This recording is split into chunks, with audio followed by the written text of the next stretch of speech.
When Claire unlocked the abandoned lighthouse her grandfather once guarded, she expected dust, rust, and silence. Instead, behind a rotting plank, she found a small oil-stained box. Inside, an unmailed letter from 1949, addressed to a woman no one in her family had ever mentioned.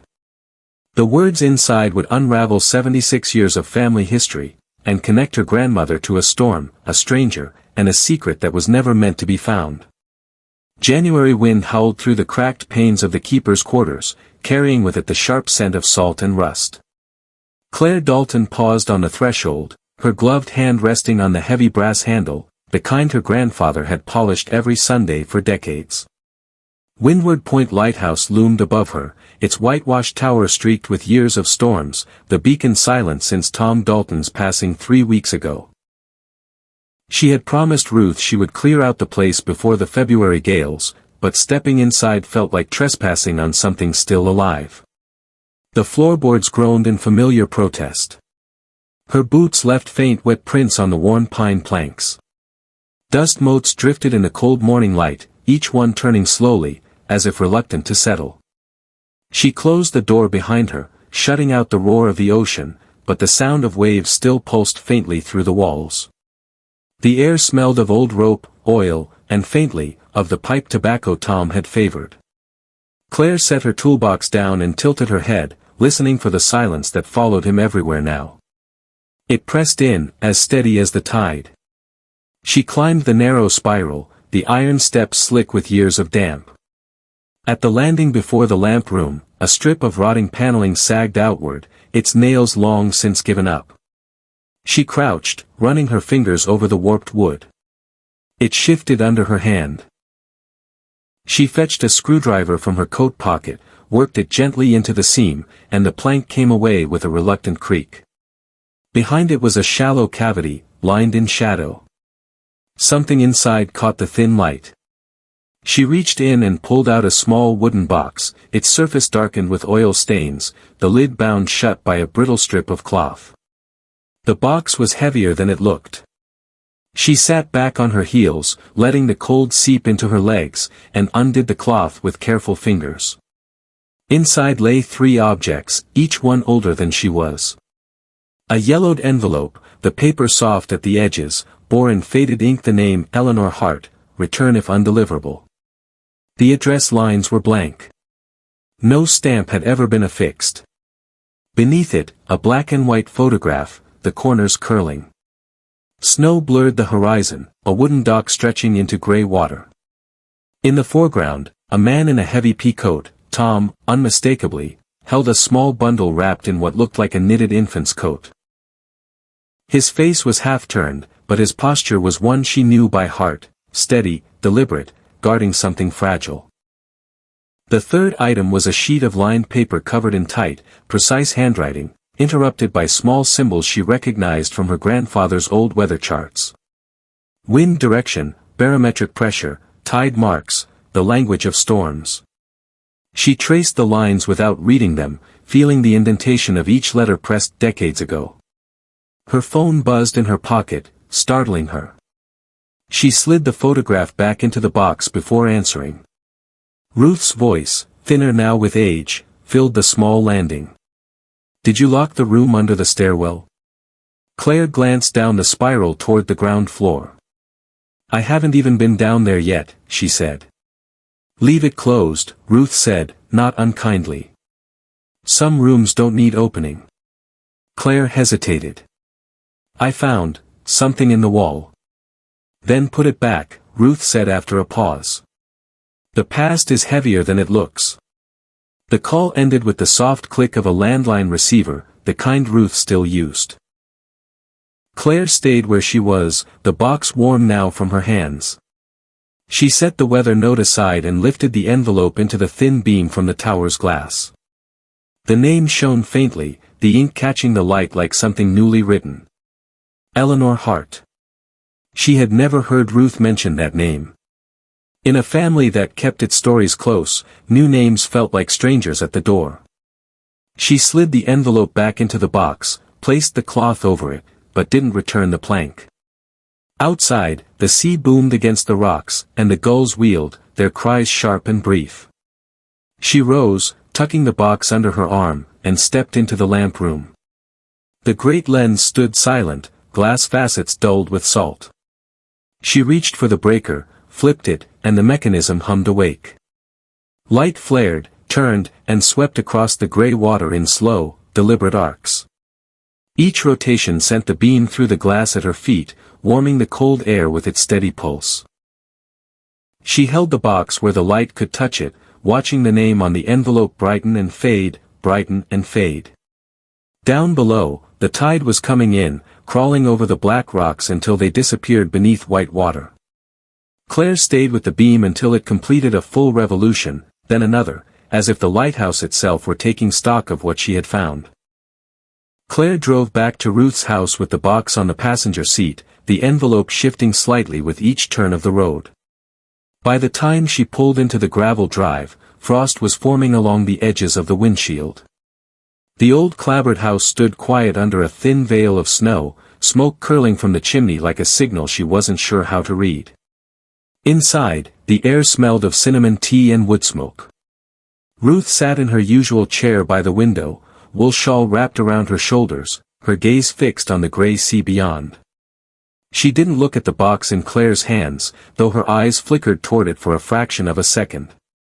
"There's something you're not saying," Ruth murmured.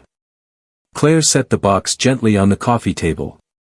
"In the wall at the lighthouse," she said. "It's been there a long time." Ruth reached for her tea, her fingers steady. "Some things are kept in walls for a reason." The words carried no anger, but they landed heavy. Claire glanced toward the glass-fronted cabinet against the far wall. Inside, a small leather-bound ledger sat between a brass compass and a stack of old postcards. She remembered seeing her grandfather write in that ledger, recording tides, dates, and the arrival of the mail boat. Now, with Ruth's permission unspoken, she crossed the room and opened the cabinet. The ledger's spine cracked faintly as she pulled it free. The first half of the book was filled with neat columns of numbers and short notes: wind shifts, repairs made, supplies received. Then came February 1949. Pages had been torn out cleanly, leaving only the stubs where they had been sewn in. Claire turned the book toward Ruth. "Do you know who took these out?" "I imagine Tom did," Ruth said. "Or someone who told him to."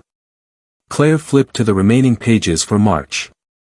There, in her grandfather's hand, were weather notes that matched the symbols from the loose sheet in the box. Beside one entry, he had written a single word in block letters: star.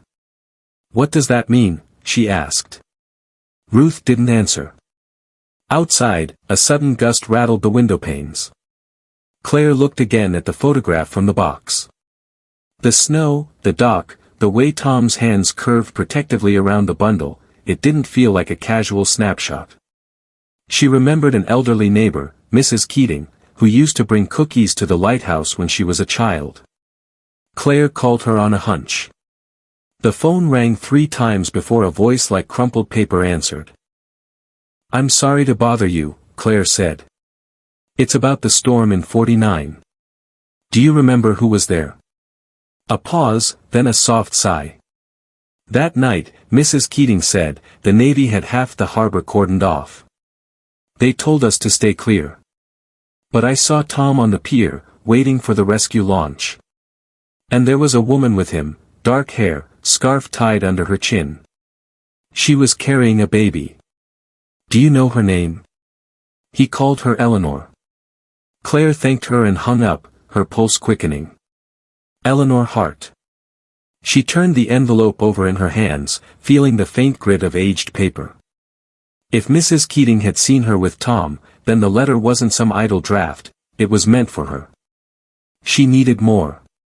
That night, Claire lay awake, the wind dragging icy branches across the siding. Sometime past midnight, she got up, pulled on a sweater, and set the box on the kitchen table.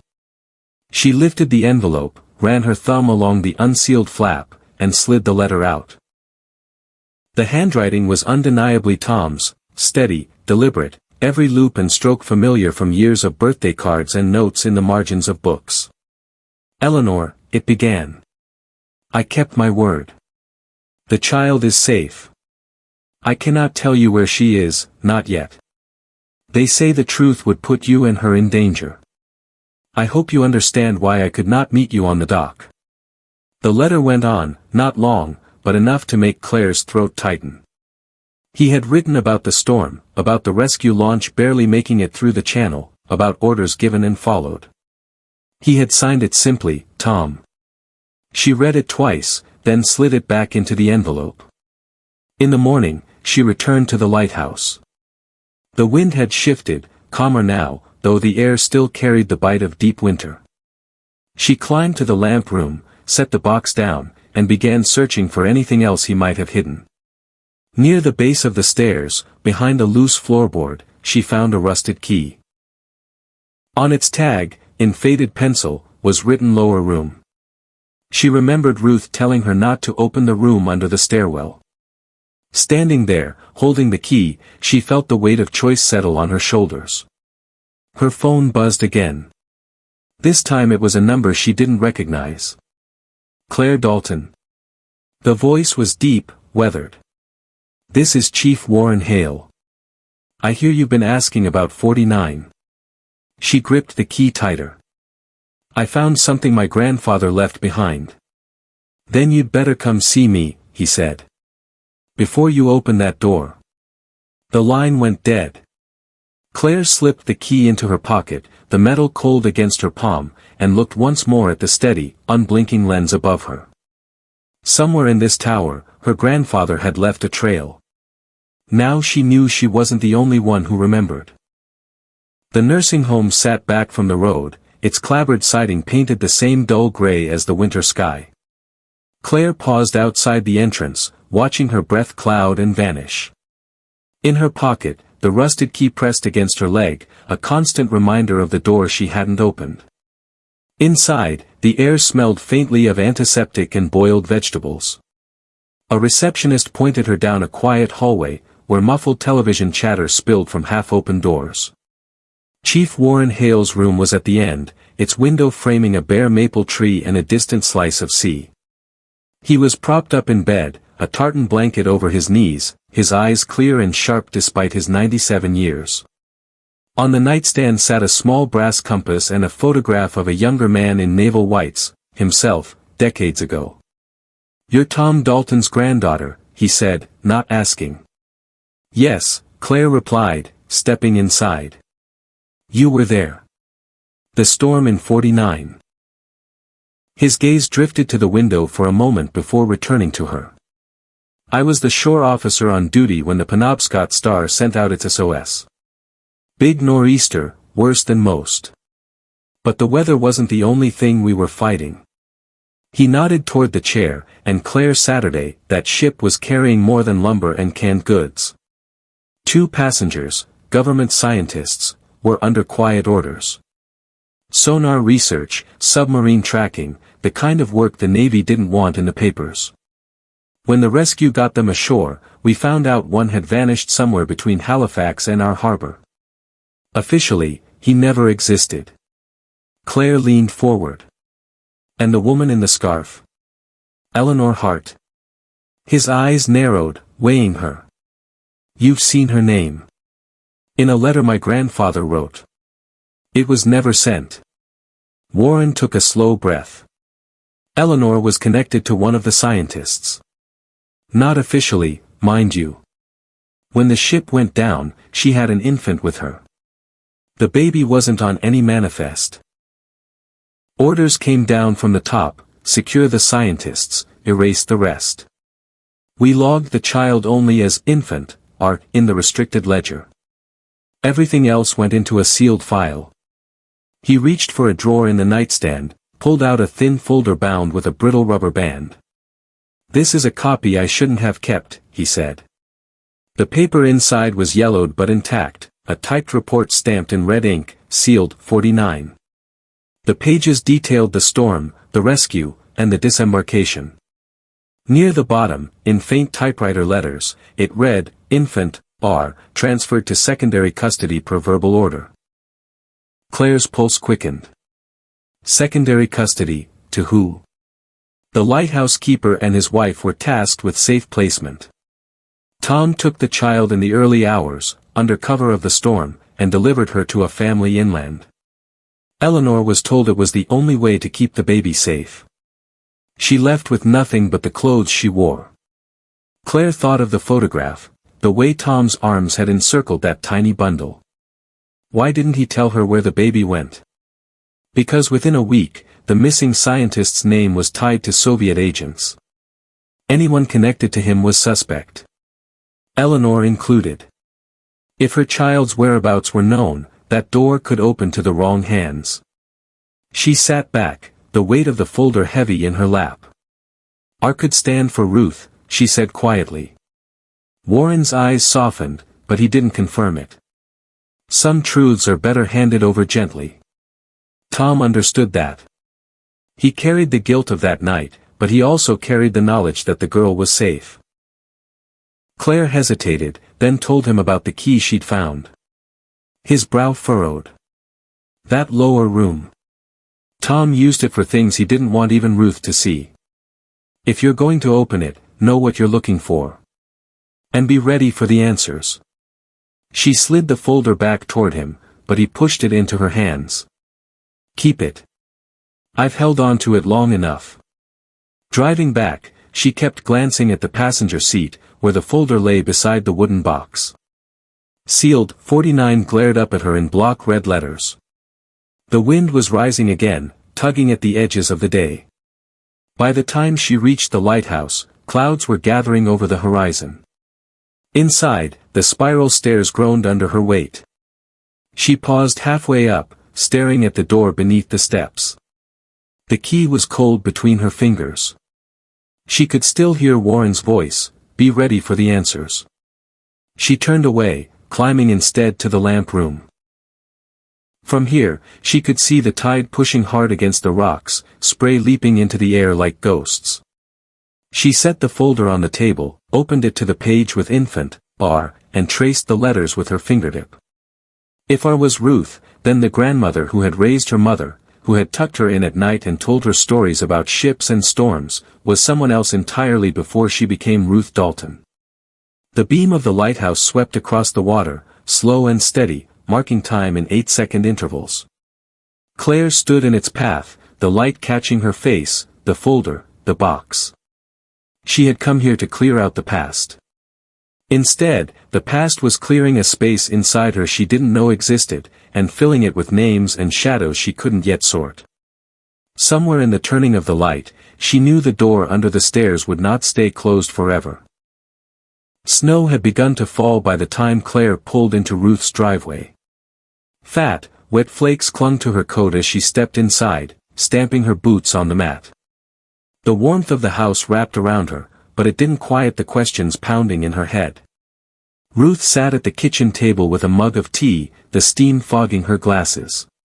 She looked up, studying Claire's face as if she already knew something had shifted.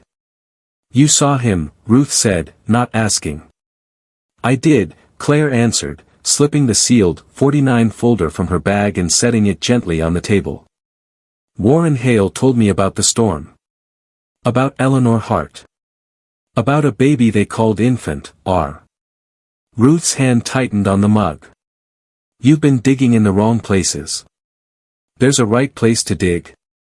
Claire's voice was sharper than she intended. She took a breath, tried again. "If the R stands for Ruth, then," she stopped, because saying it out loud would change the air between them forever. "Then the woman who raised me and told me our family stories, wasn't born a Dalton." Ruth's gaze drifted to the window, where snow was dusting the porch rail. "I was told the night I turned 18, she said finally. By then, it was too late for it to matter. The people who raised me were the only parents I knew. The name they gave me was the one I carried. Eleanor was your mother. It wasn't a question." "I don't know her beyond a scarf in a photograph," Ruth replied. Tom never spoke her name. Maybe to protect me. Maybe to protect himself. Claire pulled the envelope from the box, sliding it across the table. "He wrote to her. He just never sent it." Ruth didn't touch it. Her eyes moved over the faded ink, and her mouth pressed into a thin line. If he didn't send it, there was a reason. He said in the letter that telling her where you were would put you in danger, Claire said. Danger from what? The Cold War wasn't just headlines and maps, Claire. People disappeared. Names were erased. Sometimes the only way to keep someone safe was to pretend they didn't exist. Ruth's voice was low, but steady. You think I haven't wondered? I have. Every year on my birthday, I thought about where I came from. But the truth was a locked door, and I learned to live in the rooms I had. Claire sat back, the frustration and ache tangling in her chest. You could have told me. What would it have changed? You love me as I am, not as a set of coordinates on a family tree. Some storms are better remembered for the light you find after them, not the wreckage they leave behind. The words landed heavily.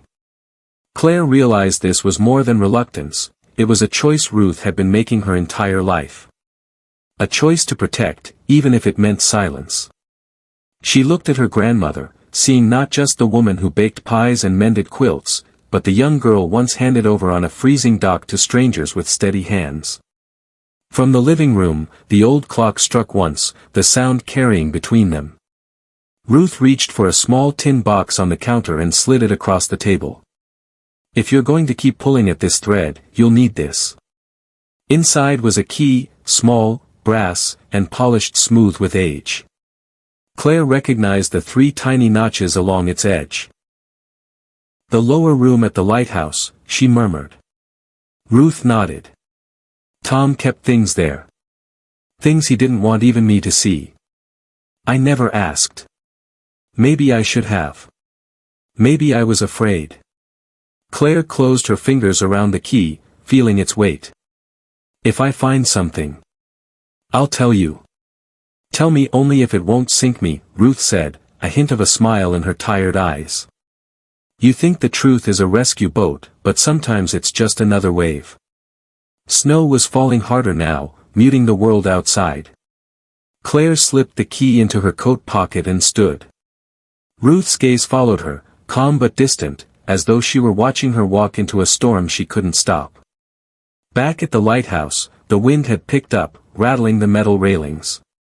Inside, the air was colder, the silence deeper. Claire stood at the foot of the spiral stairs, staring at the narrow door beneath them. She touched the key in her pocket but didn't move. Not yet. She climbed to the lamp room instead, the box and the folder under her arm. The beam swept across the darkening sea, lighting the snow in silver arcs. Claire set the envelope on the table, weighed it down with the compass she'd found in Tom's desk. For a long time, she just watched the light turn, her thoughts circling with it. She could feel the door downstairs waiting, patient as the tide. When she finally left, locking the lighthouse behind her, she knew she'd be back soon. The key was warm now from her hand, and the storm outside felt no colder than the one she was about to open. Morning broke pale and brittle, the kind of light that made the frost on the windows look like etchings in glass. Claire parked beside the lighthouse, her breath misting in the air as she stepped out. The wind had eased, but the cold was sharp, biting through her gloves. In her pocket, the brass key seemed heavier than it had the night before. Today, she would use it. Inside, the tower smelled of salt and old oil. She descended halfway down the spiral, stopping at the narrow wooden door tucked beneath the stairs. For a moment, she just stood there, tracing the grain of the wood with her fingertips. The lock was small and old, the brass dulled to a brown patina. She slid the key in. It turned with a reluctant click. The door opened on a shallow, low-ceilinged room lit only by the thin spill of daylight from the stairwell. Dust motes floated in the still air. Against the back wall stood a wooden trunk, its lid bound with 2 leather straps. Claire knelt, undoing the buckles, the leather cracking softly under her hands. Inside, the scent of paper and cedar rose up. Bundles of documents lay stacked in neat rows, weather logs, tide charts, and, beneath them, a folder marked in the same red ink as Warren's, sealed 49. She lifted it carefully. Under the folder, wrapped in muslin, was another photograph, the complete version of the one she'd found in the wall. In this copy, Eleanor Hart wasn't just a figure on the dock, she was holding the baby, her face turned toward the camera. Tom stood beside her, one hand resting lightly on her shoulder. Claire sat back on her heels, studying the image. There was a warmth between them that felt almost like family, though the storm had been swirling just out of frame. On the back, in her grandfather's steady hand, were 3 words, Eleanor, Ruth, safe. Her throat tightened. She opened the sealed 49 folder. Inside were papers she hadn't seen in Warren's copy. One was a ledger page from the Millbrook boarding house, signed by Eleanor Hart, dated February 23, 1949. The entry noted infant traveling and a short stay. Another page listed an unclaimed parcel addressed to S. Hart, left when she departed. Claire recognized the pattern now. The parcel had to be connected to Samuel Hart. If Eleanor was Ruth's mother, and Samuel bore her name, then they were, what? Half-siblings? Full siblings? The dates didn't lie. Samuel was born in 1949 as well, just months after the storm. She took out her phone, searched public records until she found him, Samuel Hart, 76, New Hampshire. His listing included a small business, a hardware store. Claire hesitated, thumb hovering over the call button. Then she dialed. The voice on the other end was slow and measured. Hart's Hardware. Mr. Hart. My name is Claire Dalton. I think we need to talk about Eleanor Hart. A pause, long enough for her to hear the faint tick of a wall clock. That's my mother's name, he said cautiously. Who are you? I'm Tom Dalton's granddaughter. I believe my grandmother, Ruth, may be your sister. The silence that followed was heavier than any she'd felt in the lighthouse. If this is some kind of mistake. I have photographs. Letters. Official documents from 1949. She swallowed. I think they're about you, me, and her. Another pause, then a sigh. If you're serious, you'd better come here. Bring what you've got. The drive inland took 2 hours, snow tapering off as she left the coast. Hart's Hardware sat on a corner in a small town, its windows lined with neat displays of tools and seed packets. Inside, a tall man with silver hair stood behind the counter. His eyes, a clear gray, watched her as she walked in carrying the box and the folder. They sat at a small table in the back office. Claire laid out the photograph, the ledger entry, the sealed 49 folder, and finally the envelope to Eleanor. Samuel leaned forward, his hands still, his eyes fixed on the photograph of Eleanor holding the baby. That scarf, he murmured.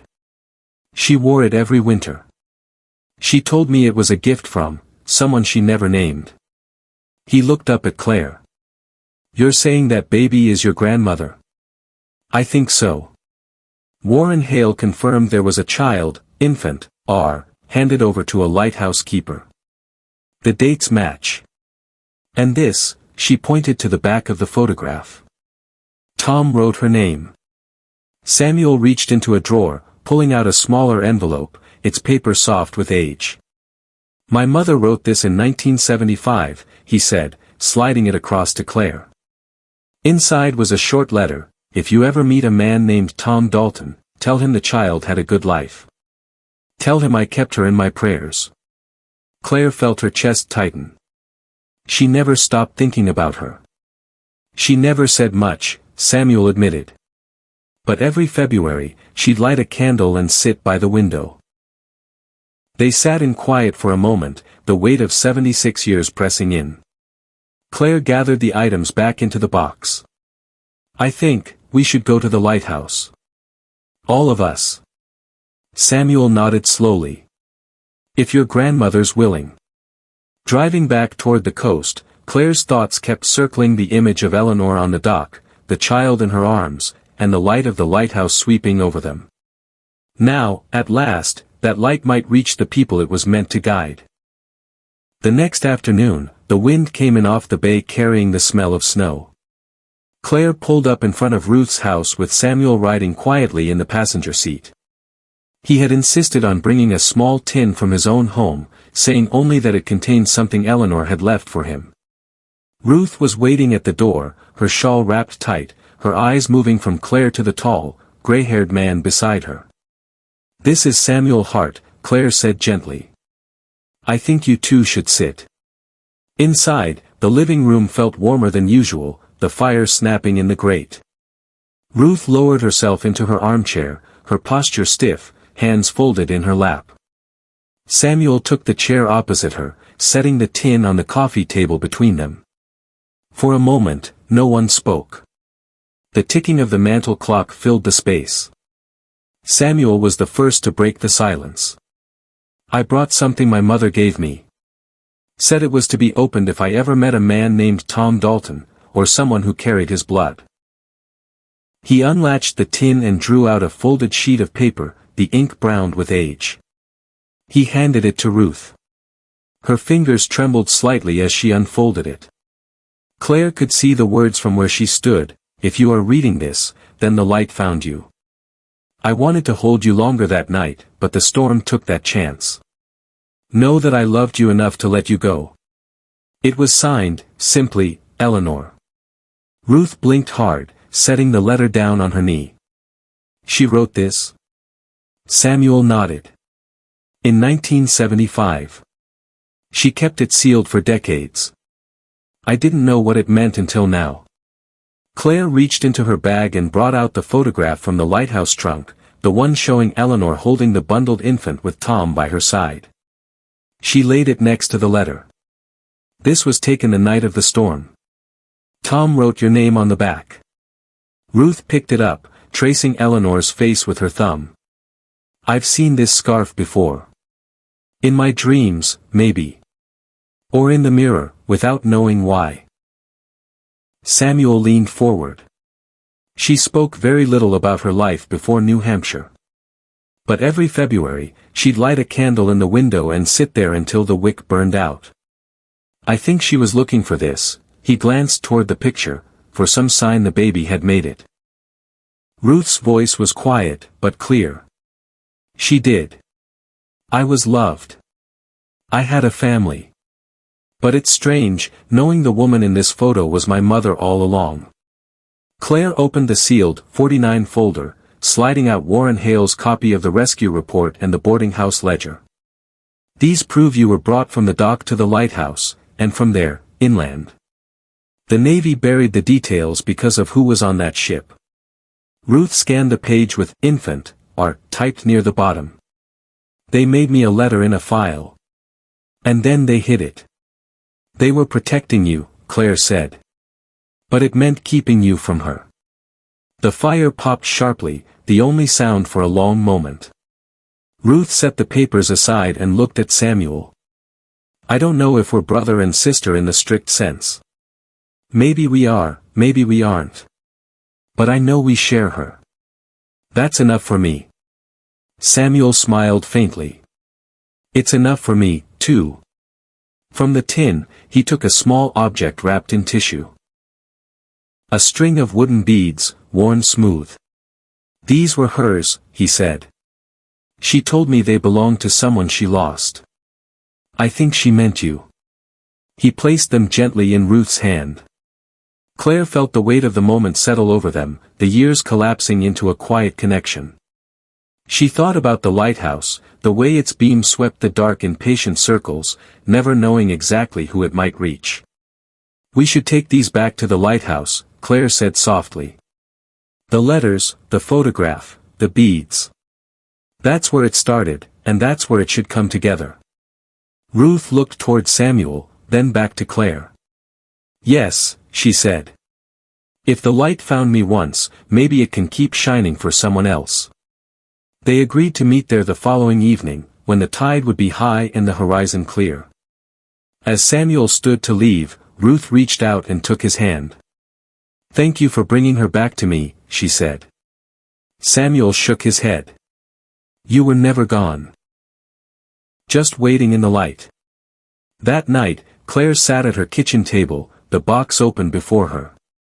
She reread Tom's unsent letter to Eleanor, imagining the moment he had folded it and tucked it away, trusting the lighthouse to hold it until the right hands came along. Now those hands had met. And tomorrow, they would stand together in the place that had kept their history safe through wind, salt, and time. The wind off the Atlantic was sharp enough to sting, but the sky over Windward Point was clear, the kind of winter blue that made the sea look darker by contrast.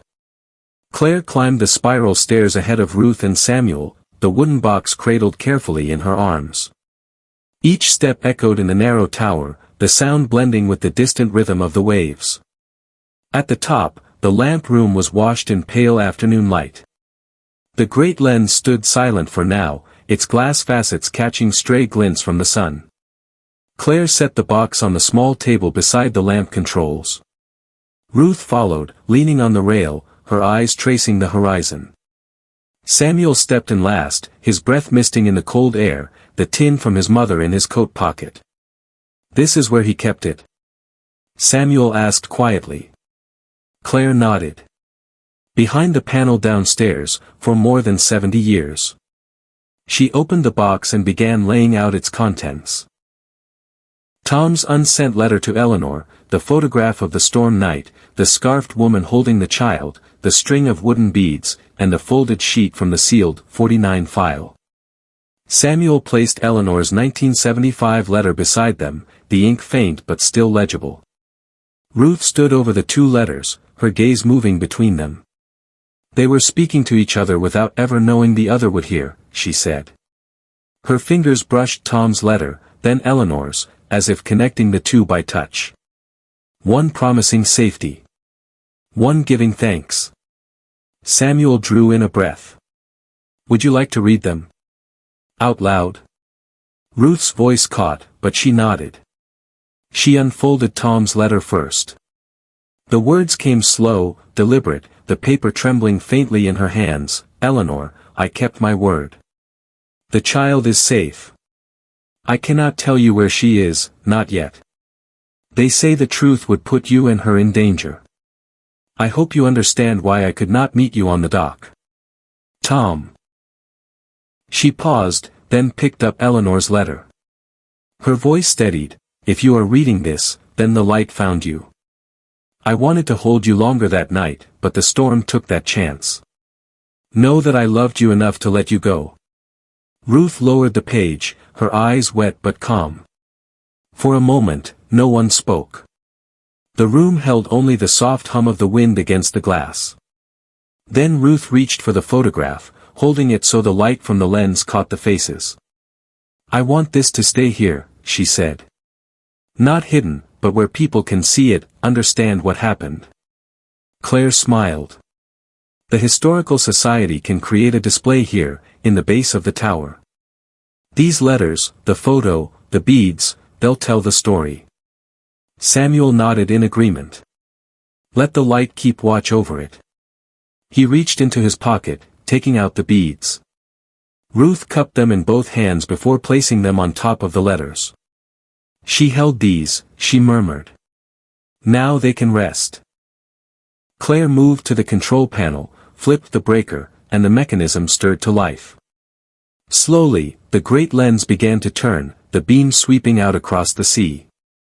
The light passed over them, warm and brief, then again, marking the steady 8-second rhythm that had guided sailors for generations.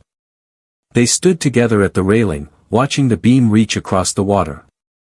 Each rotation brushed the photograph, making the faces within seem to glow for a heartbeat before fading again. Down below, the tide surged high against the rocks, white spray catching the last of the sun. Ruth exhaled, her breath clouding the glass. I spent most of my life thinking I'd been given a name by strangers. Turns out, I was given it by people who loved me enough to keep me safe, even from themselves. She turned to Samuel. I can't give back the years, but I can share what's left. Samuel's smile was quiet but genuine. That's all I ever wanted. Claire looked from one to the other, feeling the weight of what had passed between them settle into something steadier. The letters had traveled decades without moving an inch, waiting for the right eyes to read them. The lighthouse had kept its promise. As the sun dipped toward the horizon, the beam cut sharper through the growing dusk.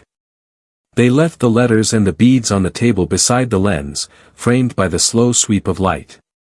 When they finally descended the spiral, the room above still glowed, the beam stretching far into the dark, carrying with it a story that had waited too long to be told. Outside, the cold bit at their cheeks, but no one hurried to the cars. They stood a moment longer at the base of the tower, listening to the surf, watching the steady flash from the top. Ruth slipped her arm through Samuel's. "Come on," she said softly. "Let's go home." Claire lingered a step behind, glancing up once more.